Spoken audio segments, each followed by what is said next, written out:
வணக்கம். நாம இப்ப அடுத்து பார்க்கக்கூடிய தலைப்பு வந்து யூரினரி சிஸ்டம்னு சொல்லக்கூடியது சிறுநீரக மண்டலம். இந்த சிறுநீரக மண்டலத்துல என்னென்ன உறுப்புகள் இருக்குன்னு பார்த்துடலாம். முதல்ல நம்ம இருக்கக்கூடிய உறுப்பு வந்து பீன் ஷேப்ட் ஆர்கன்னு சொல்லுவாங்க. Kidneys, right and left kidney அப்படின்னு சொல்றது. வலது பக்கம் ஒரு கிட்னியும் இடது பக்கம் ஒரு கிட்னியும் இருக்கு. வலது பக்கம் நமக்கு லிவர் இருக்கிறதுனால நம்மளுடைய வலது பக்க கிட்னி கொஞ்சம் கீழ் நோக்கி இருக்கும். இடது பக்கத்துடைய கிட்னி கொஞ்சம் மேல இருக்கும். நம்ம இந்த கிட்னி இரண்டுமே வந்து போஸ்டீரியர் அப்டாமினல் வால்னு சொல்லுவாங்க. அதாவது நம்மளுடைய அப்டாமினல் வால், இந்த வயிற்று பகுதியில பின்பக்கமா இருக்கக்கூடியதுதான் ரெண்டு கிட்னிகளும். ஏன் அது பின்பக்கமா இருக்குன்னா, முன்னாடி வந்து இந்த ஜீரண மண்டலம் தன்னுடைய உறுப்புகள் எல்லாம் வந்துடுறதுனால இது பின்பக்கமா இருக்கு. இந்த லம்பார் வெர்டிப்ரான்னு சொல்லுவாங்க, முதுகு எலும்பு. அதனுடைய இரு பக்கங்கள்ல கிட்னிஸ் வந்து பிரசன்ட் ஆயிருக்கும். இந்த கிட்னில வந்து ஒரு முக்கியமான செயல்பாடு என்னன்னா, நம்மளுடைய உடல்ல வந்து யூரின் ஃபார்மேஷன் சொல்லுவாங்க. சிறுநீரை வந்து உற்பத்தி பண்றது வந்து நம்மளுடைய கிட்னின்னு சொல்லக்கூடிய இந்த கிட்னிஸ் தான். இந்த சிறுநீரை வந்து நமக்கு ஒரு நாளைக்கு பாத்தீங்கன்னா 1.5 லிட்டர்ஸ் ஆஃப் யூரின் வந்து நமக்கு ஒரு நாளைக்கு உற்பத்தி ஆகுது. இந்த யூரினை வந்து ஃபார்ம் பண்றது வந்து கிட்னி தான். மேலும் நம்ம தெரிஞ்சுக்க வேண்டியது என்னன்னா, நம்மளுடைய ரத்தத்துல இருந்து தான் நம்மளுடைய யூரின் வந்து நமக்கு ஃபார்ம் ஆகும். நம்மளுடைய ரத்தத்துல இருந்து நம்மளுடைய தேவையில்லாத கழிவுகள் தான் யூரினா நமக்கு வந்து வெளியேறுது. அடுத்தது பாத்தீங்கன்னா, நம்மளுடைய கிட்னில வெளியில வந்து அந்த யூரின் ஃபார்ம் ஆனதுக்கு அப்புறம் அது வந்து இந்த யூரேட்டர்னு சொல்லுவாங்க. அந்த யூரின் ஃபார்ம் ஆகிறதுக்கு ஒரு முக்கியமான செல் வந்து தேவை. அந்த செல்கள் பாத்தீங்கன்னா நெஃப்ரான்ஸ் சொல்லுவாங்க. நம்ம ஒவ்வொரு உறுப்பையும் பார்த்துட்டு வரும்போது, நம்ம இப்போ ஒவ்வொரு உறுப்புலையும் அந்த ஒரு பர்டிகுலர் செல்லுன்னு சொல்லக்கூடியதுன்னா அந்த மொத்த உறுப்பினுடைய செயல்பாடும் பண்ணும். அதே மாதிரி இப்ப லங்ஸ்ன்னு எடுத்துக்கிட்டீங்கன்னா சுவாசம் உள்ள இழுக்கிறது, வெளியில விடுறது. ஆனா பண்றது யாருன்னு பாத்தீங்கன்னா ஆல்வியோலை அப்படிங்கிற அந்த பர்டிகுலர் ஏர் பேக் தான். அதை சுத்தி நடக்கக்கூடிய செயல்பாடு. அதே மாதிரி இந்த கிட்னிலையும், நம்ம கிட்னில இருந்து யூரின் ஃபார்ம் ஆகுதுன்னு பார்த்தா கூட அதை முக்கியமா யாரு பண்றான்னு பாத்தீங்கன்னா இந்த நெஃப்ரான்ஸ் சொல்லக்கூடியதுதான். அந்த நெஃப்ரான்ஸினுடைய அமைப்பு என்ன, அதுல என்னென்ன பாகங்கள் இருக்கு, அது எப்படி செயல்படுது அப்படிங்கறதுல நம்ம பின்னாடி பார்க்கலாம். இப்ப அடுத்தது நம்ம கிட்னில முக்கியமான உறுப்பு என்னன்னு பாத்தீங்கன்னா, இந்த யூரின் ஃபார்ம் ஆனது எல்லாமே கிட்னில வந்து ஒரு வடிகால் மாதிரி யுரேட்டர்னு சொல்லுவாங்க. யுரேட்டர் ரெண்டு பக்கமுமே ஒரு டியூப் மாதிரி ஃபார்ம் ஆகும் கிட்னில இருந்து. அந்த டியூப் வந்து கிட்னியை வந்து யூரினரி பிளாடரோட சேர்க்கக்கூடிய ஒரு டியூப் தான். அந்த டியூப்ல எப்படி யூரின் போகும்னு பாத்தீங்கன்னா ஒரு பெரிஸ்டால்டிக் மூவ்மெண்ட்னு சொல்லுவாங்க. நம்ம இந்த உணவு பையில பார்த்திருக்கோம் எப்படி அந்த பெரிஸ்டால்டிக் மூவ்மெண்ட்னு சொல்லுவாங்க. ஆல்டர்னேட் கண்ட்ராக்ஷன் அண்ட் ரிலாக்ஸேஷன், சுருங்கி விரியக்கூடிய அலை வடிவங்கள தான் அந்த சுருங்கி விரிதல் நடக்கும். அதே மாதிரிதான் யூரேட்டர்லயுமே அந்த பெரிஸ்டால்டிக் மூவ்மெண்ட் வழியா தான் நம்மளோட யூரின் வந்து யூரினரி பிளாடருக்கு ரீச் ஆகுது. இந்த யூரினரி பிளாடர் அப்படின்னு பாத்தீங்கன்னா அது வந்து பையன்னு சொல்லுவாங்க, மூத்திர பையன்னு சொல்லுவாங்க. அங்கதான் இந்த யூரின் எல்லாமே கலெக்ட் ஆகும். மேக்சிமம் அந்த பிளாடருடைய கெப்பாசிட்டி பாத்தீங்கன்னா கிட்டத்தட்ட 800 ml வரைக்குமே யூரின் ஸ்டோர் ஆகக்கூடிய கெப்பாசிட்டி இருந்தா கூட நமக்கு ஒரு 150 ml இல்ல ஒரு 300 ml கலெக்ட் ஆயிடுச்சுன்னா நமக்கு உடனே அந்த யூரின் போற சென்சேஷன் வரும். அதுக்கு அடுத்தது பாத்தீங்கன்னா யுரீத்ரான்னு சொல்லுவாங்க. அது யூரினரி பிளாடர் அப்படின்னு சொல்லக்கூடிய மூத்திரப்பையில இருந்து வெளியேறக்கூடிய ஒரு சின்ன பகுதி தான் யுரீத்ரா. இது ஆண்களுக்கு பெரிதாகவும் பெண்களுக்கு சிறிதாகவும் இருக்கும். இந்த யுரீத்ரா வழியாக அந்த யூரின் வந்து நமக்கு வெளியேறும். இதுதான் வந்து நம்மளுடைய சிறுநீரக மண்டலத்தினுடைய ஒரு அறிமுகம். நம்ம பார்க்க போறது ஒவ்வொரு உறுப்பை பத்தினும் இன்னும் விரிவான விளக்கங்கள் நம்ம பார்க்க போகும். அதனுடைய சிறுநீரகம்னு பார்த்தா ஏற்கனவே முதுகெலும்பினுடைய இரு பக்கங்கள்ல நமக்கு வந்து பின்னோக்கி நமக்கு வந்து அந்த கிட்னிஸ் சொல்லக்கூடியது ரைட் அண்ட் லெஃப்ட் கிட்னிஸ் இருக்கும். நமக்கு வந்து மில்லியன் கணக்குல நமக்கு வந்து நெஃப்ரான்ஸ் வந்து நம்மளுடைய கிட்னிஸ்ல இருக்கும். ஒவ்வொரு நெஃப்ரானுமே அந்த மில்லியன் கணக்குல இருக்கக்கூடிய நெஃப்ரான்ஸ் எல்லாமே சேர்ந்துதான் இந்த யூரினரி ஃபார்மேஷனுக்கு ஹெல்ப் பண்ணுது. அதே மாதிரி இதனுடைய கிட்னிஸோட முக்கியமான வேலை அந்த நெஃப்ரான்ஸ் தான் பண்றாங்க. நெஃப்ரான் தான் அந்த நம்மளுடைய ரத்தத்தினுடைய வடிகட்டி தேவையான ரத்தத்துல இருக்கக்கூடிய தேவையான சத்துக்கள் எல்லாம் எடுத்துட்டு தேவையில்லாத சத்துக்கள் மட்டும், தேவையில்லாத உப்புகள் மற்றும் தாதுக்கள் இதெல்லாம் என்னென்ன தேவையில்லையோ அதை எல்லாமே வெளியே அனுப்பும். இதுக்கு இது மட்டும் இல்லாம கிட்னிஸ்ல சில முக்கியமான ஹார்மோன்ஸ் சில உற்பத்தி ஆகுது. அந்த ஹார்மோன்ஸும் நம்மளுடைய வாட்டர் பேலன்ஸ்னு சொல்லக்கூடியது, வாட்டர் ரீஅப்சார்ப்ஷன் சொல்லக்கூடியது, இன்னொன்னு ஆர்பிசி ப்ரொடக்ஷன் அப்படின்னு சொல்லக்கூடிய சிவப்பணுக்களுடைய உற்பத்திக்கு சில ஹார்மோன்லாம் இங்க இருந்து உற்பத்தி ஆகுது. அடுத்தது பாத்தீங்கன்னா யுரேட்டர்னு சொல்லுவோம், அதுதான் சிறுநீரக குழாய்கள். அதுவுமே ரெண்டு சைடுமே ரெண்டு, ஈச் ஒன் சைடு ஒண்ணு வரும். இந்த குழாய்களுடைய சென்டிமீட்டர் பாத்தீங்கன்னா கிட்டத்தட்ட 25ல இருந்து 30 சென்டிமீட்டர் நீளம் வரைக்கும் அந்த குழாய்கள் வந்து இருக்கும். இங்கேயும் பெரிஸ்டால்டிக் மூவ்மெண்ட் வழியா தான் அந்த சிறுநீர் யூரின்ல ஃபார்ம் ஆனது வந்து யூரினரி பிளாடருக்கு ரீச் ஆகுறது வந்து இந்த யுரேட்டர் வழியா தான் ரீச் ஆகும். அடுத்தது பாத்தீங்கன்னா சிறுநீரக பைன்னு சொல்லி சொல்லுவோம், யூரினரி பிளாடர். ஸோ இந்த சிறுநீரக பையில தான் நமக்கு வந்து இது ஒரு வகையான எபித்தீலியல் செல், டிரான்சிஷனல் எபித்தீலியம் சொல்லுவாங்க, நல்லா விரிஞ்சு கொடுக்கக்கூடிய தன்மை உள்ளது.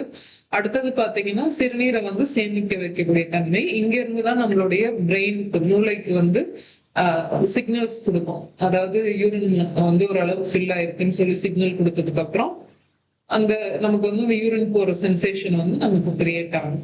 ஸோ இவங்க வந்து மூளைக்கு சிக்னல் சென்ட் பண்ணி தான் நமக்கு சிக்னல் மூளை வந்து ரிசீவ் ஆகிறது தான் நம்ம வந்து யூரின் போகக்கூடிய சென்சேஷனா ஃபீல் பண்றது. அடுத்தது யுரேத்ரான்னு சொல்லக்கூடியது, அந்த யூரினரி பிளாடர்ல இருந்து ஒரு சின்ன பகுதி வெளியேறத யுரேத்ரான்னு சொல்லி சொல்லுவாங்க. இது வந்து ஆண்களுக்கு பெரிதாகவும் இருக்கும், பெண்களுக்கு வந்து கிட்டத்தட்ட 4 சென்டிமீட்டரும், ஆண்களுக்கு வந்து 20 சென்டிமீட்டர் அளவுக்கு பெரிதாக இருக்கும். அதனால பெண்களுக்கு சிறிதான யுரேத்ரா இருக்கிறதுனால இந்த இன்ஃபெக்ஷன்ஸ் எல்லாமே, யூரினரி இன்ஃபெக்ஷனுங்கிறது பெண்களுக்கு காமனா வரக்கூடிய ஒரு தொந்தரவா இருக்கும். அடுத்தது பாத்தீங்கன்னா சிறுநீரக குழாயோட வேலை வந்து நம்மளோட சிறுநீரை வந்து அந்த சிறுநீர் பையில இருந்து எடுத்து வெளியில அனுப்புறது மட்டும்தான் இதனுடைய வேலை. அதே மாதிரி நம்ம இது வந்து மிக்சரேஷன் கண்ட்ரோல் வந்து நம்மளால இதை பண்ண முடியும். ஒரு அளவுக்கு நம்மளோட அந்த யூரினரி கண்ட்ரோல் வந்து இந்த யுரேத்ரா பண்ண முடியும். அடுத்தது வந்து நம்ம சிறுநீரகத்தினுடைய வேலை என்னென்னு பாத்தீங்கன்னா, ஒண்ணு வந்து நம்மளுடைய உடல்ல வந்து சிறுநீரை வந்து உற்பத்தி பண்றது இல்லாம நம்ம உடல்ல வந்து இந்த எலக்ட்ரோலைட் பேலன்ஸ்ன்னு சொல்லி சொல்லுவாங்க. அதாவது நம்மளுடைய நீர் உப்புன்னு சொல்லி சொல்லக்கூடியது, சில சப்ஸ்டன்ஸ் எல்லாமே நம்ம உடம்புல sodium, potassium, calcium, bicarbonate, ions அப்படின்லாம் சொல்லுவாங்க. அந்த பொருட்களினுடைய பேலன்ஸ், அந்த உப்புத்தன்மையினுடைய பேலன்ஸை வந்து மெயின்டைன் பண்றது வந்து கிட்னி தான். அதே மாதிரி நம்மளுடைய ஆசிட் பேஸ் பேலன்ஸ்னு சொல்லி சொல்லுவாங்க. நம்ம உடல்ல ஒரு அமிலத்தன்மை, காரத்தன்மை இருக்கு. அந்த அமிலத்தன்மை, காரத்தன்மைய சமநிலைப்படுத்துறதுமே சிறுநீரகத்தோட முக்கியமான வேலை. அது இல்லாம ரத்த அழுத்தத்துக்கும் இதனுடைய பங்கு வந்து இருக்கு. இதுல செக்ரீட் ஆகிற ஹார்மோன் வந்து ரத்த அழுத்தத்துக்கும் ஹெல்ப் ஆகும். அதே மாதிரி யூரியா, யூரிக் ஆசிட், கிரியாட்டினன் இந்த மாதிரி உடல்ல தேவையில்லாத சப்ஸ்டன்ஸையும் வெளியேற்றி நம்ம உடல்ல ஒரு பேலன்ஸை வந்து மெயின்டைன் பண்றது கிட்னி தான் பண்ணுது. அதே மாதிரி நம்மளுடைய ஆர்பிசின்னு சொல்லக்கூடிய சிவப்பணுக்களினுடைய உற்பத்திக்கு இங்க செக்ரீட் ஆகிற ஒரு ஹார்மோன் வந்து ஒரு முக்கியமான பங்கா இருக்கு. இப்ப நம்ம கிட்னில மொத்தமா என்னென்ன ஃபங்க்ஷன் ஆகுதுன்னு சொல்லி பாத்தீங்கன்னா, ஃபில்ட்ரேஷன் சொல்லி சொல்லுவாங்க, ரீஅப்சார்ப்ஷன் சொல்லி சொல்லுவாங்க, செக்ரேஷன் சொல்லுவாங்க. இது மூணுமே நடக்கும் கிட்னில. ஃபில்ட்ரேஷன்னா என்னன்னு சொல்லி பாத்தீங்கன்னா வடிகட்டுதல். அதாவது நம்ம உடல்ல வந்து அந்த நெஃப்ரான்ஸ் சொல்லி பார்த்தோம். இங்க ஒரு முக்கியமான பகுதி குளோமெருலஸ் சொல்லி சொல்லுவாங்க. இங்கேதான் வந்து நம்மளுடைய ரத்தம் வந்து வடிகட்டப்பட்டு தேவையுள்ள பொருட்கள் வந்து திரும்பி நம்மளுக்கு ரீசர்க்குலேட் ஆகும். தேவையில்லாத கழிவு பொருட்கள் வந்து உங்களுக்கு நெஃப்ரான்ஸ் உள்ள போக ஆரம்பிக்குது. ஸோ ஃபில்ட்ரேஷன் ஃபர்ஸ்ட் நடக்குது. அடுத்தது பாத்தீங்கன்னா நம்மளுக்கு ரீஅப்சார்ப்ஷன் சொல்லி சொல்லுவாங்க. இது நெஃப்ரான்ஸ்குள்ள சில தேவையான பொருட்கள், அதாவது வாட்டர், குளுக்கோஸ், இந்த மாதிரியான சில பொருட்கள் எல்லாமே இருக்கும். இது எல்லாமே வந்து ரீஅப்சார்ப்ஷன் ஆகப்படும், அதாவது திரும்பி ரத்தத்துல வந்து இது மாற்று சுழற்சியில உறிஞ்சப்படும். அடுத்தது வந்து பாத்தீங்கன்னா செக்ரேஷன் சொல்லி சொல்லுவாங்க. ரத்தத்துல இருந்து சில கழிவு பொருட்கள்லாம் வந்து செக்ரீட் ஆக ஆரம்பிச்சு ரத்த குழாய்கள் வழியா வெளியேற்றப்படுது. சோ இந்த மாதிரி சில சப்ஸ்டன்ஸ் செக்ரீட் ஆகிறதுக்கும் சில சப்ஸ்டன்ஸ் எக்ஸ்கிரீட் ஆகிறதுக்கும் முக்கியமான பங்கு. அடுத்தது லாஸ்டா பாத்தீங்கன்னா எக்ஸ்கிரீஷன் சொல்லி சொல்லுவாங்க. உடல்ல இருந்து தேவையில்லாத கழிவு பொருட்கள் வந்து சிறுநீரகங்கள் மூலமா வந்து எக்ஸ்கிரீட் ஆகும். அடுத்தது வந்து ஹார்மோன் ரெகுலேஷன். நம்ம உடல்ல ஒரு சில ஹார்மோன்ஸ் வந்து இங்க இருந்து உற்பத்தி ஆகும். ஒண்ணு வந்து எரித்ரோபாய்டின் சொல்லி சொல்லுவாங்க. இது சிவப்பணுக்கள் உற்பத்தி ஆகிறதுக்கு ஒரு முக்கியமான ஹார்மோன். அடுத்தது ரெனின்னு சொல்லி சொல்லுவாங்க. இது வந்து நம்மளுடைய பிளட் ப்ரெஷரை மெயின்டைன் பண்றதுக்கு ஒரு முக்கியமான ஒரு பொருள் இது. அதே மாதிரி கால்சிட்ரோல் அப்படிங்கிறது நம்மளுடைய உடல்ல வந்து வைட்டமின் டி வந்து அதனுடைய செயல்பாடை வந்து பண்றதுக்கு இந்த கால்சிட்ரோல் வந்து ரொம்ப முக்கியமான பங்கு இருக்கு. இது எல்லாமே வந்து கிட்னி தான் செயல்பாடு பண்ணுது. இப்ப நம்ம வந்து நெஃப்ரானுக்கு போயிடலாம். நம்ம வந்து நெஃப்ரானுங்கிறது தான் இந்த கிட்னியோட வேலையை யார் பாக்குறாங்கன்னா நெஃப்ரான் தான் பாக்குறா. அந்த நெஃப்ரான்ல இருக்கக்கூடிய ஸ்ட்ரக்சர்ஸ் என்னென்ன அப்படின்னு சொல்லி பாத்தீங்கன்னா, இங்க உங்களுக்கு ஒரு படம் காட்டப்பட்டிருக்கு. இது நம்ம பார்த்திருக்கோம். கிட்னிஸ்ல நமக்கு millions and millions of nephrons இருக்குன்னு சொல்லிட்டு, இது வந்து ஒரு நெஃப்ரானுடைய வடிவமைப்பு இப்படிதான் இருக்கும். பொதுவா பாத்தீங்கன்னா இந்த நெஃப்ரானுக்கு இந்த தலைப்பகுதிங்கிறது தான் இந்த போமன்ஸ் கேப்சூல்னு சொல்லுவாங்க.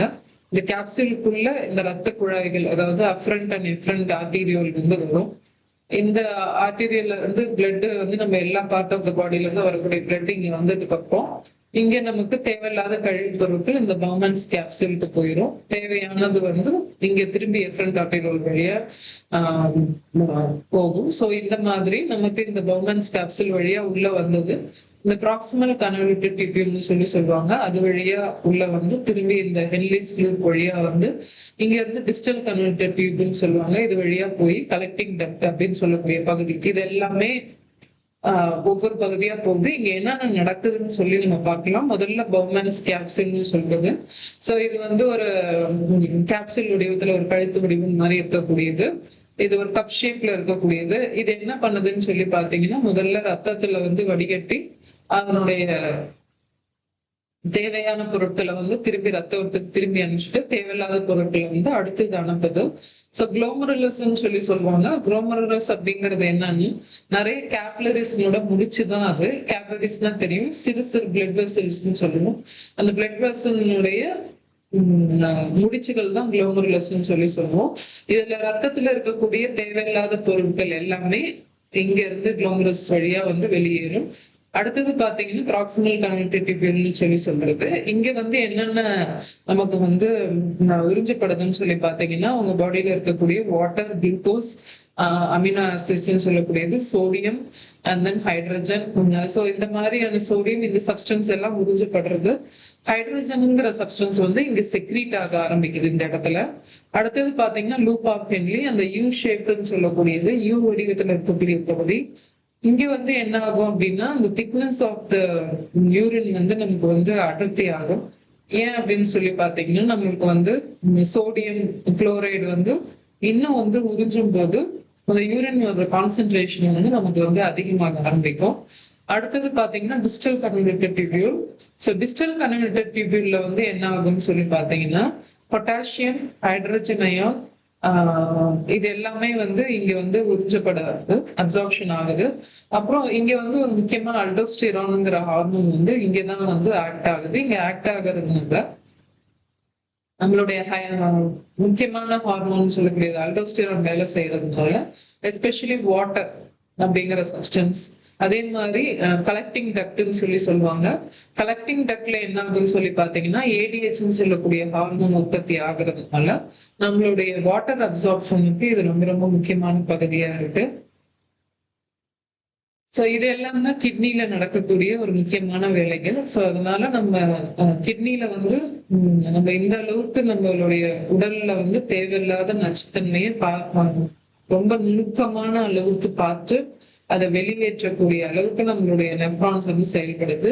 இது மட்டும் இல்லாம நம்மளுடைய கிட்னி பாத்தீங்கன்னா ஒவ்வொரு இடத்துலயுமே எங்கேயாவது ஒரு இடத்துல தவறு விட்டா கூட அடுத்து ஒரு இடத்துல கூட அதை அப்சர்வ் பண்ணி அந்த தேவையில்லாத பொருட்களை வடிகட்டி அனுப்பி அந்த யூரினை வந்து கான்சென்ட்ரேஷன் அதிகப்படுத்தி அனுப்புற அளவுக்கு இந்த நெஃப்ரான்ஸ் வந்து ஒவ்வொன்றும் பார்த்து செயல்படும். இதுதான் கிட்னியினுடைய வேலை.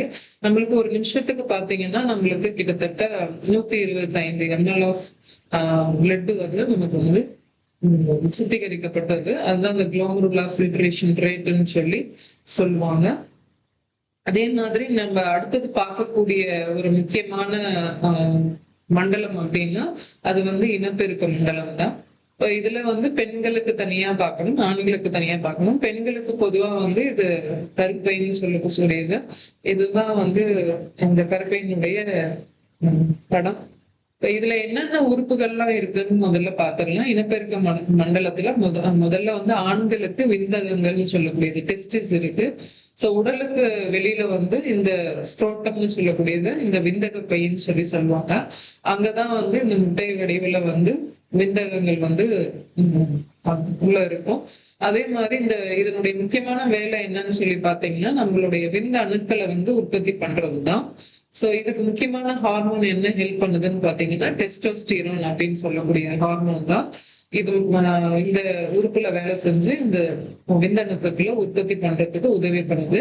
அதே மாதிரி ஃபீமேல்ல பாத்தீங்கன்னா ஃபீமேல்ல பெண்களுக்கு பாத்தீங்கன்னா ஓவரிஸ் சொல்லி சொல்லுவாங்க. இந்த ஓவரிஸ் வந்து இரண்டு இருக்கும். இடது பக்கம் ஒண்ணு வலது பக்கம் ஒண்ணு இருக்கும். ரெண்டு சைடு ஆஃப் த யூட்ரஸ்ல ஒரு பாதாம் வடிவுல இருக்கக்கூடியது இந்த ஓவரிஸ் சொல்லி சொல்றாங்க. இந்த ஓவரிஸினுடைய வேலை என்னன்னு பாத்தீங்கன்னா நம்ம உடல்ல வந்து முட்டைகள்னு சொல்லி சொல்லுவாங்க, எக்ஸ்ன்னு சொல்லி சொல்லுவாங்க. அது வந்து கருமுட்டைகள்னு சொல்லி சொல்றது, அது உற்பத்தி பண்ணக்கூடியதுதான். இன்னொன்னு இந்த கருமுட்டைகள்ல இருந்து உற்பத்தி பண்ணக்கூடிய ஹார்மோன் என்னன்னு பாத்தீங்கன்னா ஈஸ்ட்ரோஜன் அண்ட் ப்ரொஜெஸ்ட்ரான்னு சொல்றது. சோ இது இல்லாம இன்னொரு உறுப்பு தான் வந்து கருப்பைன்னு சொல்றது, பெண்களுக்கு யூட்ரஸ்ன்னு சொல்லி சொல்லுவாங்க. இது இந்த பெல்விக் கேவிட்டின்னு சொல்லி சொல்லக்கூடிய இந்த இடுப்பு பகுதியில உள்ள பிரசண்டா இருக்கக்கூடிய இம்பார்ட்டன்ட் கிளாண்ட் அது. ஸோ இதனுடைய லேயர் பாத்தீங்கன்னா நிறைய மசில் லேயரால இருக்கு இது. அதே மாதிரி இது முக்கியமா இதனுடைய வேலை என்னன்னா கர்ப்ப காலத்துல வந்து கரு வந்து உற்பத்தி ஆனதுக்கு அப்புறம் அந்த ஃபீட்டஸை வந்து வளர்க்கிறது இதனுடைய முக்கியமான வேலை. அதே மாதிரி கருப்பதிவுன்னு சொல்லுவாங்க, இம்ப்ளான்டேஷன் அப்படிங்கிறதுலயும் இந்த யூட்ரஸ்ல தான் நடக்குது. அதே மாதிரி யூட்ரஸினுடைய சைட்ல, அதாவது ரெண்டு பக்கமும் பாத்தீங்கன்னா ஒரு குழாய் வடிவுல ஃபெலோப்பியன் டியூப்ஸ் சொல்லி இருக்கும். அந்த ஃபெலோப்பியன் டியூப்ஸ் இரண்டு பக்கங்களும் ரைட் அண்ட் லெஃப்ட் ஃபெலோப்பியன் டியூப்னு சொல்லி சொல்லுவாங்க. அது கருப்பையினுடைய இரண்டு பக்கங்களிலும் இருக்கக்கூடிய ஒரு டியூப் வடிவில் இருக்கக்கூடிய ஒரு குழாய் வடிவில் இருக்கக்கூடிய ஒரு பகுதி. இங்கதான் வந்து ஸ்பெர்ம் அண்ட் ஓவம்னு சொல்லக்கூடியது கருமுட்டை அப்புறம் விந்தணுக்கள் இரண்டும் சேர்ந்து அந்த கருத்தரித்தலுங்கிறது ஃபெர்டிலைசேஷன் இங்கதான் நடைபெறும். இங்க நடைபெற்றதுக்கு அப்புறம் தான் இது வந்து யூட்ரஸ்ல வந்து செட்டில் ஆகி அங்கிருந்து இம்ப்ளான்டேஷன் வந்து நடக்க ஆரம்பிக்கும். அது மட்டும் இல்லாம ஃபெலோப்பியன் டியூபோட இன்னொரு வேலை வந்து என்னன்னு பாத்தீங்கன்னா இந்த கருமுட்டையில இருந்து வரக்கூடிய அந்த கருமுட்டைகளை வந்து அந்த ஓவரிஸ் அப்படிங்கிற இடத்துல இருந்து ரிலீஸ் ஆனதுக்கு அப்புறம் அதை கொண்டு வந்து யூட்ரஸ்ல சேஃபா வைக்கிறதுமே இந்த ஃபெலோப்பியன் டியூபோட முக்கியமான வேலை. அடுத்தது வெஜைனான்னு சொல்லக்கூடியது யூனிக் பகுதின்னு சொல்லி சொல்லுவாங்க. இது வந்து சர்விக்ஸ் கருப்பையினுடைய கழுத்து பகுதியில இருந்து வெளிப்புறம் வந்து போகக்கூடிய ஒரு முக்கியமான பகுதி. பிறப்பு காலத்துல அதாவது குழந்தை பிறப்பு வந்து இந்த பகுதி வழியா தான் செயல்படுது. இன்னொன்னு நம்மளுடைய மென்ஸ்ட்ரல் சைக்கிள்ல நம்மளுக்கு எஜெக்ஷன் ஆஃப் மென்ஸ்ட்ரல் பிளட்டும் சரி இல்ல உடலில் உறவினும் போது விந்தணுக்கள் பெறுவதற்கும் இந்த பகுதி ஒரு முக்கியமான பகுதியா இருக்கு. அடுத்தது ஆண்குறின்னு சொல்லக்கூடியது பீனிஸ் வந்து இது ஆண்களுக்கு இருக்க ஒரு பகுதி. சோ இதுல இருந்துதான் நமக்கு வந்து விந்தணுக்கள் வந்து வெளியேறதும் அது மட்டும் இல்லாம சிறுநீர் வெளியேறதுக்கான முக்கியமான பகுதியாகவும் இது செயல்படுது. அடுத்தது ஆண்களுக்கு ஒரு முக்கியமான பகுதி என்னன்னா ப்ராஸ்டேட்னு சொல்லக்கூடியது. இது வந்து சிறுநீர் பைக்கு கீழே ஒரு இரண்டு பக்கங்களும் ப்ராஸ்டேட் வந்து இருக்கும். இது வந்து என்னன்னு சொல்லி பாத்தீங்கன்னா விந்தணுக்களை பாதுகாக்கிறது மட்டும் இல்லாம விந்தணுக்களுக்கான ஊட்டச்சத்து அளிக்கக்கூடிய ஒரு முக்கியமான என்சைம்ஸ் திரவத்தை வந்து உற்பத்தி பண்ணக்கூடியது இந்த ப்ராஸ்டேட் சுரப்பி பண்ணுது. இது எல்லாமே வந்து இனப்பெருக்கத்தினுடைய உறுப்புகளும் அதனுடைய செயல்பாடுகளும் பார்த்தோம். இப்ப நம்ம பாக்குறது என்னன்னா மாதவிடாய் சுழற்சி பத்தி, பெண்களுக்கு நடக்கக்கூடிய மாதவிடாய் சுழற்சி பத்தி ஒரு சிறு குறிப்பு பார்க்கலாம். அதாவது பெண்களுக்கு மாதவிடாய் சுழற்சி வந்து எப்ப ஆரம்பிக்கும்னு பாத்தீங்கன்னா மெனார்கின்னு சொல்லி சொல்லுவாங்க, பருவமடைதல்னு சொல்லி சொல்றது. அது 14 வயதுல இருந்து 12ல இருந்து 14 வயதுக்குள்ள இருக்கும். அடுத்தது வந்து மெனோபாஸ்ன்னு சொல்லி சொல்லுவாங்க. மெனோபாஸ் வந்து 45 வயதுல இருந்து 50 வயதுக்குள்ள 55 வயதுல நடக்கக்கூடியது. இப்ப இதுக்கு இடைப்பட்ட ஒரு காலம் தான் ஃபர்டைல் பீரியட்னு சொல்லி சொல்றாங்க, ஃபீமேல்னு சொல்றது. அப்படி இருக்கக்கூடிய காலகட்டத்துல ஒவ்வொரு மாதமும் இந்த மாதவிடாய் சைக்கிள்னு சொல்லி ஒவ்வொரு பெண்களுக்கும் இது நடந்துட்டே தான் இருக்கும். இதுல நிறைய ஃபேசஸ்ன்னு சொல்லி சொல்லுவாங்க. ஃபேசஸ்னா என்னன்னா காலம் அப்ராக்சிமேட் நடக்கக்கூடிய நிலைகள் இருக்கு. இதுல முதல்ல நடக்கக்கூடியது வந்து மென்ஸ்ட்ரல் ஃபேஸ், மாதவிடாய் நிலைன்னு சொல்றது. அது 1 to 5 நாட்கள் நடக்கும். இந்த நிலையில பாத்தீங்கன்னா அந்த கருப்பையினுடைய உட்படலம்னு சொல்லுவாங்க, எண்டோமெட்ரியம்னு சொல்லி சொல்லுவாங்க. அந்த எண்டோமெட்ரியம் வந்து சிதைந்து அதுல இருக்கக்கூடிய ரத்தம், அதனுடைய திசுக்கள் எல்லாமே சேர்ந்து நம்மளுக்கு வந்து சர்விக்ஸ்ன்னு சொல்லக்கூடிய வெஜைனா வழியா இது யோனி வழியா வெளியேறக்கூடியதுதான் இந்த மாதவிடாய் நிலைன்னு சொல்றது. இப்போ என்னென்ன ஹார்மோன் இருக்குன்னு பாத்தீங்கன்னா எல்லா ஹார்மோனும் வந்து ஷட் டவுன் சொல்லி சொல்லுவாங்க. ஈஸ்ட்ரோஜன், ப்ரொஜெஸ்ட்ரான், இது எல்லாமே ஷட் டவுன் ஆக ஆரம்பிக்கும். அந்த மாதவிடாயினுடைய முடிவுல இந்த FSH ஃபாலிகுலர் ஸ்டிமுலேட்டிங் ஹார்மோன் வந்து அது அதிகரிக்க தொடர்ந்து பார்க்கலாம். அடுத்தது பாத்தீங்கன்னா ஃபாலிகுலர் ஸ்டேஜ்னு சொல்லுவாங்க. பொதுவா மாதவிடாயினுடைய காலங்கள் 1 to 5 நாட்கள் இருக்கும். அதுக்கு அடுத்தது இருக்கக்கூடிய நாட்கள் எல்லாமே ஃபாலிகுலர் ஸ்டேஜ்னு சொல்லுவாங்க. ஃபாலிகுலர் ஸ்டேஜ்னா என்னன்னா நம்மளுடைய ஓவரீஸ்ன்னு சொல்லக்கூடிய இந்த பகுதியில வந்து நம்மளுடைய கருமுட்டைகள் வளர்ச்சி பெறக்கூடிய நாட்களை தான் நம்ம ஃபாலிகுலர் ஸ்டேஜ்னு சொல்லுவோம். அதுல முதிர்ச்சி அடையக்கூடிய நாட்கள் தான் சொல்லுவோம். சோ இங்க வந்து இந்த ஓவரீஸ்ல வந்து இந்த கருமுட்டைகள் எல்லாமே முதிர்ச்சி அடையக்கூடிய நாட்கள் தான் இந்த 6 to 13 நாட்கள் நடக்கும். இங்க வந்து எந்த ஹார்மோன் வந்து அதிகமா வேலை செய்யும்னா ஃபாலிகுலர் ஸ்டிமுலேட்டிங் ஹார்மோன் அப்படிங்கிறது, அப்புறம் ஈஸ்ட்ரோஜன்ங்கிறதும் அந்த கருவி அந்த முட்டைகள்ல இருந்து ஈஸ்ட்ரோஜன்ங்கிறது உற்பத்தி ஆகுது. அடுத்தது ஓவுலேஷன் அப்படிங்கிறது என்ன அப்படின்னு சொல்லி பாத்தீங்கன்னா இதுக்கு பேர் அண்ட விடுப்புன்னு சொல்றாங்க. இது 14 நாட்கள்ல நடக்கக்கூடிய ஒரு நிகழ்வு. இது வந்து அந்த கருமுட்டைகள் முதிர்ந்து அதுல இருந்து அப்படிங்கிறது வந்து ரிலீஸ் ஆகும். இதுதான் நம்மளுக்கு அந்த ஃபெலோப்பியன் டியூப்னு சொல்லக்கூடிய அந்த யூட்ரஸ் இரு பக்கமும் இருக்கக்கூடிய அந்த குழாய்கள் வழியா உள்ள போய் அங்க வெயிட் பண்ணக்கூடியது ஸ்பெர்ம் வந்து ஃபியூஸ் ஆகிறதுக்காக. இங்க வந்து முக்கியமான ஹார்மோன் வந்து என்ன ஹெல்ப் பண்ணுதுன்னா லியூட்டினைசிங் ஹார்மோன் சொல்லுவாங்க, LH சர்ஜ்னு சொல்லுவாங்க. சோ இதுவுமே ஹெல்ப் பண்ணும். அப்புறம் ஈஸ்ட்ரோஜன் வந்து இங்க அதிகமா இருக்கிறத பார்க்கலாம். அடுத்தது வந்து லியூட்டியல் ஃபேஸ்ன்னு சொல்லுவாங்க. இது வந்து 15 to 28 நாட்களுக்குள்ள இந்த லியூட்டியல் ஃபேஸ்ன்னு சொல்லக்கூடியது. இங்க வந்து என்ன ஆகும் அப்படின்னு சொல்லி பார்த்தோம்னா நம்ம ஏற்கனவே அந்த நுண்பைன்னு சொல்றோம் இல்லையா, அங்க இருந்து ரிலீஸ் ஆகக்கூடிய கருமுட்டைகள் ரிலீஸ் ஆனதுக்கு அப்புறம் இந்த கார்பஸ் லியூட்டியம் வந்து ஃபார்ம் ஆக ஆரம்பிக்கும். அப்படி இல்லை அப்படின்னா கருப்பை வந்து கருவி பதிவிற்கு தயாராகக்கூடிய ஒரு பகுதி தான் இது. இங்க என்னென்ன ஹார்மோன் ஹெல்ப் ஆகும்னு சொல்லி பாத்தீங்கன்னா ப்ரொஜெஸ்ட்ரான், அப்புறம் வந்து இதுதான் முக்கியமான ஒரு ஹார்மோனா செயல்படுது. ஏன்னா அந்த ப்ரொஜெஸ்ட்ரான் வந்து என்ன பண்ணுன்னா யூட்ரஸோட உட்பகுதியை வந்து ஒரு இம்ப்ளான்டேஷன், அதாவது ஸ்பெர்ம் அண்ட் ஓவம் ஃபியூஸ் ஆச்சுன்னா அந்த கரு உருவாகிறதுக்கான எல்லா ஏற்பாடுகளும் இந்த ப்ரொஜெஸ்ட்ரான் வந்து செய்யும். அடுத்தது வந்து என்னன்னா கருத்தரித்தல். இஃப் ஃபெர்டிலைசேஷன் அப்படிங்கிறது ஒண்ணு கருத்தரித்தல் நடந்ததுன்னா இந்த ஜைகோட் அப்படிங்கிறது ஸ்பெர்ம் அண்ட் ஓவம் ஃபியூஸ் ஆனதுக்கு அப்புறம் ஃபார்ம் ஆகக்கூடிய ஒரு செல்லு தான் ஜைகோட். அது வந்து கருப்பையில வந்து உங்களுக்கு செட்டில் ஆகும். அப்போ வந்து HCG ஹார்மோன் வந்து உற்பத்தி ஆகி அதுதான் அந்த கார்பஸ் லூட்டியம் வந்து பராமரிக்கக்கூடியது. அடுத்தது பாத்தீங்கன்னா இந்த ஆரம்ப காலத்தினுடைய கர்ப்ப காலத்துல வந்து ப்ரொஜெஸ்ட்ரானுடைய அளவு வந்து ரொம்ப அதிகமாவே இருக்கும். அப்படி வந்து நமக்கு வந்து அந்த ஜைகோட் ஃபார்ம்ல கருத்தரிக்கா நடக்கல, நோ ஃபெர்டிலைசேஷன் அப்படிங்கிறது ஒண்ணு நடக்கல அப்படின்னா இந்த கார்பஸ் லூட்டியம் வந்து சிதைந்து அடுத்தது ஹார்மோனோட அளவெல்லாம் குறைஞ்சிடும். ஈஸ்ட்ரோஜன், ப்ரொஜெஸ்ட்ரான், FSH, LH எல்லாமே குறையும் போது அதுதான் ஷட் டவுன் ஆஃப் ஹார்மோன்ஸ் சொல்லுவாங்க. ஒன்ஸ் இந்த ஃபியூஷன் நடக்கல, இந்த எம்பிரியோ ஃபார்ம் ஆகல, இல்ல ஃபெர்டிலைசேஷன் நடக்கலைன்னா உடனே ஷட் டவுன் ஆஃப் ஹார்மோன்ஸ் வந்து சென்ஸ் பண்ணப்பட்டு ஷட் டவுன் ஹார்மோன் ஷட் ஆனதுக்கு அப்புறம் மென்ஸ்ட்ரல் சைக்கிள் வந்து தொடங்க ஆரம்பிக்கும். இந்த மாதிரி ஒவ்வொரு ஃபீமேலுக்குமே இந்த சைக்கிள் வந்து தொடர்ந்து 28 நாட்களுக்கு இந்த மாதிரியான சைக்கிள் வந்து ஒவ்வொரு ஃபீமேலுக்குமே இந்த ஃபெர்டைல் பீரியட்னு சொல்லக்கூடிய பீரியட்ல நடக்கும். இப்போ இந்த மாதவிடாய் சுழற்சிக்கு நம்ம ஒரு 5 இம்பார்ட்டன்ட் ஹார்மோன்ஸ் வந்து பார்ப்போம். ஒண்ணு FSH, LH, ஈஸ்ட்ரோஜன், ப்ரொஜெஸ்ட்ரான் அப்படிங்கிற இந்த 4 ஹார்மோன் வந்து ரொம்ப ரொம்ப முக்கியம். அப்படி வந்து கர்ப்பம் தரித்தாங்கன்னா இந்த HCGங்கிறது அந்த கார்பஸ் லூட்டியம் கர்ப்ப காலத்துல கரு வளர்ச்சிக்கு அது ரொம்ப ரொம்ப முக்கியம். அடுத்தது பாத்தீங்கன்னா FSHன்னு சொல்லக்கூடிய ஃபாலிகுலர் ஸ்டிமுலேட்டிங் ஹார்மோன் எங்க இருந்து உற்பத்தி ஆகுதுன்னா நமக்கு தெரியும், ஆன்டீரியர் பிட்யூட்டரியில இருந்து உற்பத்தி ஆகுது.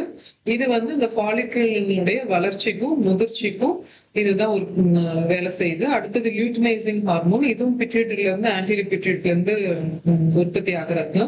மெயினா வந்து இந்த அண்ட விடுப்பைன்னு சொல்லுவாங்க. அதாவது அந்த ஃபாலிகுல் அப்படிங்கிறது மெச்சூர் ஆகி உள்ள இருந்து அந்த கருமுட்டை வெளியேறதுக்கு இந்த ஓவுலேஷன் அப்படிங்கிறது முக்கியம். அடுத்தது ஈஸ்ட்ரோஜன் சொல்லக்கூடியது, இது ஓவேரியன் ஃபாலிகல்ஸ்ல இருந்து இது உற்பத்தி ஆகும். இந்த ஓவேரியன் ஃபாலிகல்ஸ் ஈஸ்ட்ரோஜன் உற்பத்தி ஆகிறது வந்து இந்த சைக்கிளை வந்து மெயின்டைன் பண்றது.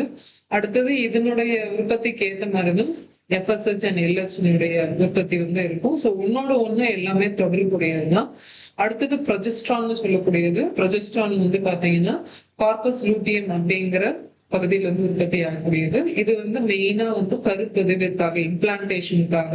அடுத்தது கருப்பையினுடைய உட்பகுதியை வந்து இது பராமரிக்கிறதுக்கு ஒரு முக்கியமான ஹார்மோன் ஃபார் இம்ப்ளான்டேஷன் ஆஃப் பிரெக்னன்சிக்காக இந்த ப்ரொஜெஸ்ட்ரான் வந்து வெயிட் பண்ணிட்டு இருக்கோம். ஸோ இந்த மாதிரியான ஹார்மோன்கள் தான் நம்ம உடம்புல உற்பத்தி ஆகுது. ஸோ ஒன்ஸ் ப்ரொஜெஸ்ட்ரான் வந்து அதை வெயிட் பண்ணி பார்த்துட்டு அந்த இம்ப்ளான்டேஷன் ஆகலைன்னா உடனே எல்லா ஹார்மோனும், follicular stimulating hormone, luteinizing hormone, estrogen, progesterone எல்லாமே ஷட் டவுன் ஆகும். எல்லாமே ஷட் டவுன்னா ஸ்டாப் ஆக ஆரம்பிக்கும், அரெஸ்ட் ஆக ஆரம்பிக்கும். அப்ப குறைய ஆரம்பிக்கும் போது மென்சஸ் வந்து ஃபார்ம் ஆக ஆரம்பிக்கும். ஸோ இது வந்து ஃபீமேல் மென்ஸ்ட்ரல் சைக்கிள் பத்தி பார்த்தோம். அடுத்தது வந்து இப்ப மேல் அப்படின்னு ஆண்களுக்கு ஒரு முக்கியமான ஒரு இது விந்தணு அப்படின்னு சொல்லக்கூடிய ஒரு செல். இதுதான் வந்து நம்மளுடைய கரு உற்பத்தி ஆகிறதுக்கு ஒரு முக்கியமான ஆண்கள் வந்து உற்பத்தி ஆகக்கூடிய செல். இது வந்து பொதுவா வந்து அதனுடைய செல் அமைப்பு எப்படி இருக்கும்னா தலைப்பகுதி, நடுப்பகுதி மிடில் பீஸ், அடுத்தது டெய்ல்னு சொல்லக்கூடிய பகுதி. தலைப்பகுதியில வந்து பொதுவா நியூக்ளியஸ் இருக்கும். அந்த நியூக்ளியஸ்க்குள்ள 23 குரோமோசோம்ஸ் வந்து அதுல இருக்கும். அந்த தலைப்பகுதிக்கு மேல அக்ரோசோம் அப்படின்னு சொல்லக்கூடிய ஒரு கேப் வந்து இருக்கும். அந்த அக்ரோசோம்ல பாத்தீங்கன்னா ஒரு ஃப்ளூயிட் இருக்கும், அக்ரோசோமல் ஃப்ளூயிட்னு சொல்லிட்டு. அந்த பொதுவா வந்து அந்த ஸ்பெர்ம்னு சொல்லக்கூடிய விந்தணு வந்து பெண்களுடைய கருமுட்டை கிட்ட ரீச் ஆனதுக்கு அப்புறம் இதுல இருந்து செக்ரீட் ஆகக்கூடிய அந்த ஃப்ளூயிட் இருக்கும். அந்த ஃப்ளூயிட் ரிலீஸ் ஆனாதான் அந்த கருமுட்டை வந்து ஓப்பன் ஆக ஆரம்பிக்கும். அப்போ இந்த விந்தணு வந்து உள்ள போகும். சோ இந்த மாதிரி இந்த தலையினுடைய பகுதியில் முக்கியமான வேலை அந்த மரபணுன்னு சொல்லுவாங்க, டிஎன்ஏ கேரி பண்ணிட்டு போறது. இதுதான் முக்கியமான பகுதி. இன்னொன்னு இந்த அக்ரோசோம் நொதின்னு சொல்றது, அதுதான் அந்த கருமுட்டையை துளைக்கிறதுக்கு உதவியா இருக்கும். இது ரெண்டும் வந்து ஹெட் பகுதி பண்ணக்கூடிய வேலை. அடுத்தது நடுப்பகுதி, மிடில் பகுதின்னு சொல்லக்கூடியது மைட்ரோகாண்ட்ரியா அப்படின்னு சொல்லக்கூடியது இருக்கும். மைட்ரோகாண்ட்ரியா நம்ம எல்லாருக்குமே தெரியும். அதுதான் வந்து அந்த ஏடிபி அப்படிங்கறது ப்ரொடியூஸ் பண்ணும். அதாவது ஒரு செல்லுக்கான ஆற்றல் ஏடிபிங்கிறத வழங்குறது மைட்டோகாண்ட்ரியா. அது இருந்தா மட்டும்தான் அந்த விந்தணுவால மூவ் ஆக முடியும். அந்த நியூட்ரிஷன் வந்து அந்த விந்தணு கிடக்கும். அப்போ அந்த மைட்டோகாண்ட்ரியானுடைய வேலை அது. அடுத்தது அதனுடைய வால் பகுதி வந்து ஒரு நீளமான ஒரு பகுதியா இருக்கும். இது இந்த கருமுட்டையை நோக்கி நீந்து செல்றதுக்கு இந்த வால் பகுதி வேகமா வேலை செய்யும். அதே மாதிரி இந்த ஆன்டி கிராவிட்டி வேவா போறதுக்காக நம்ம வந்து யூட்ரஸ் இருக்கும்போது ஆன்டி கிராவிட்டி வேல தான் இது வந்து ஓவருக்கு ரீச் ஆகணும். அதுக்கு இந்த வால் பகுதியினுடைய வேலை ரொம்ப ரொம்ப முக்கியமா இருக்கும். நம்ம இப்ப பாடத்தினுடைய நிறைவு பகுதிக்கு வந்துட்டோம். நீங்க ஒரு சில கேள்விகள் கேட்கப்பட்டிருக்கு, அதை நம்ம பார்க்கலாம். இப்போ நம்ம உடலில் ஏற்படக்கூடிய தூக்கம், விழிப்பு நிலை, சுழற்சின்னு சொல்லக்கூடிய சிர்காடியல் ரிதம், அதனை கட்டுப்படுத்தும் ஹார்மோன் மெலட்டோனின் அப்படிங்கிறது. அந்த ஹார்மோன் எந்த சுரப்பிலிருந்து வெளியிடுது அப்படிங்கிறது தான் கேள்வி. நம்ம ஆப்ஷன் வந்து என்ன கொடுத்திருக்காங்கன்னா, ஏ வந்து தைராய்டு, பி வந்து அட்ரினல் கிளாண்ட், சி வந்து பீனியல் கிளாண்ட், டி வந்து ஹைப்போதலாமஸ். இதுல எந்த சுரப்பி வந்து அந்த சிர்காடியல் ரிதம் மெயின்டைன் பண்ற மெலட்டோனின் உற்பத்தி பண்ணுது அப்படிங்கிறது தான் கேள்வி. இதனுடைய விடை வந்து பீனியல் சுரப்பி அப்படிங்கிறது தான். அடுத்த கேள்வி, பொதுவா சிறுநீரகத்தை வந்து தற்காலிகமா சேர்த்து வைக்கக்கூடிய ஒரு வகையான பைன்னு சொல்லலாம், அல்லது மூளைக்கு இங்கதான் சிறுநீர் சேர்க்கப்பட்டு நம்ம மூளைக்கு சிக்னல்ஸ் சொல்லக்கூடிய சமிகையை அனுப்புவது எந்த உறுப்பு அப்படின்னு சொல்லி கேக்குறாங்க. ஏ வந்து நெஃப்ரானா, பி வந்து சிறுநீரக குழாயா, சி வந்து சிறுநீரக பையா, அல்லது டி வந்து சிறுநீர் வழியா அப்படிங்கறது கேக்குறாங்க. நம்மளுக்கு இந்த விடை தெரிஞ்சதுதான் சிறுநீர் பைங்கிறது தான் நம்ம சிறுநீரை வந்து தற்காலிகமாக சேர்த்து வைக்கக்கூடியது. அங்கிருந்து மூளைக்கு சமிக்கை அயக்கக்கூடியதும் இந்த சிறுநீர் பை தான். இப்ப நம்ம பாடத்தினுடைய சுருக்கத்துக்கு வந்துட்டோம். நம்ம இப்போ பார்க்கக்கூடிய பாடத்துல நம்ம வந்து யூரினரி சிஸ்டம் அப்படிங்கறத பார்த்தோம், சிறுநீர் மண்டலம் அப்படிங்கிறது. இந்த சிறுநீரக மண்டலங்கள்ல என்னென்ன உறுப்புகள் இருக்குன்னு பார்த்தோம். ஒவ்வொரு உறுப்புகளும் எப்படி இந்த சிறுநீர் வந்து உருவாகிறதுக்கு வழிவகை பண்ணுது. மேலும் அது இல்லாம நம்ம பாடியில மெயின்டைன் ஆகக்கூடிய pH, ஆசிட் பேஸ் பேலன்ஸ்ன்னு சொல்லக்கூடியது, இது மட்டும் இல்லாம எலக்ட்ரோலைட் பேலன்ஸ்ன்னு சொல்லக்கூடியது, நீர் உப்பு தாவரங்கள், இது எல்லாமே மெயின்டைன் பண்ணக்கூடிய சிஸ்டமா யூரினரி சிஸ்டம் வேலை செய்யுது அப்படிங்கிறது பார்த்தோம். இது இல்லாம நமக்கு என்னென்ன ஹார்மோன்ஸ் உற்பத்தி ஆகுது, அது உடல்ல எந்த மெக்கானிசம், ஆர்பிசி ப்ரொடக்ஷன், இதுக்கெல்லாம் எப்படி ஹெல்ப் பண்ணுது, பிளட் ப்ரெஷர் மெக்கானிசம்க்கு என்ன ஹெல்ப் பண்ணுதுங்கிறதெல்லாம் பார்த்தோம். அடுத்தது நம்ம எண்டோக்ரைன் சிஸ்டம் பார்த்தோம். எண்டோக்ரைன் சிஸ்டம்ல நம்ம ஒவ்வொரு ஹார்மோன் என்னென்ன உற்பத்தி ஆகுது, எங்கெங்கிருந்து எண்டோக்ரைன் கிளாண்டுன்னு சொல்லக்கூடிய சிறப்புகள் அல்லது உறுப்புகள் என்னென்ன ஹார்மோன்ஸ் உற்பத்தி பண்ணுதுன்னு பார்த்தோம். அதுக்கு எப்படி ஹைப்போதலாமஸ்ங்கிற ஒரு உறுப்பும் பிட்யூட்டரிங்கிற உறுப்பும் எப்படி இதுக்கு ஹெல்ப் பண்ணுதுங்கிறத பார்த்தோம். மேலும் இதுல இனப்பெருக்க மண்டலம்ங்கிறதுல பார்த்தோம். அதுல பியூபர்ட்டி, மெனோபாஸ்க்கு இடையில நடக்கக்கூடிய இந்த ஃபர்டைல் பீரியட்னு சொல்லக்கூடிய மென்ஸ்ட்ரல் சைக்கிள் ஒவ்வொரு ஃபீமேலுக்கும் எப்படி நடக்குது, அதுக்கு எந்தெந்த ஹார்மோன்ஸ் ஹெல்ப் பண்ணுதுங்கிறதும் பார்த்தோம். மேலும் ஆண்களுக்கு இந்த விந்தணுன்னு சொல்லக்கூடிய ஸ்பெர்ம்ஸ் இது ப்ரொடியூஸ் ஆகிறது எப்படிங்கிறதும் பார்த்தோம். அதனுடைய செயல்பாடுகள் என்னங்கிறது பார்த்தோம். இதெல்லாம் இந்த மேற்குறிப்பு எடுத்தக்கூடிய புத்தகங்களும் இங்க காட்டப்பட்டிருக்கு. உங்களுக்கு இந்த பாடகம் விரிவாக புரிந்திருக்குன்னு நினைக்கிறேன். நன்றி, வணக்கம், வாழ்க வளம்.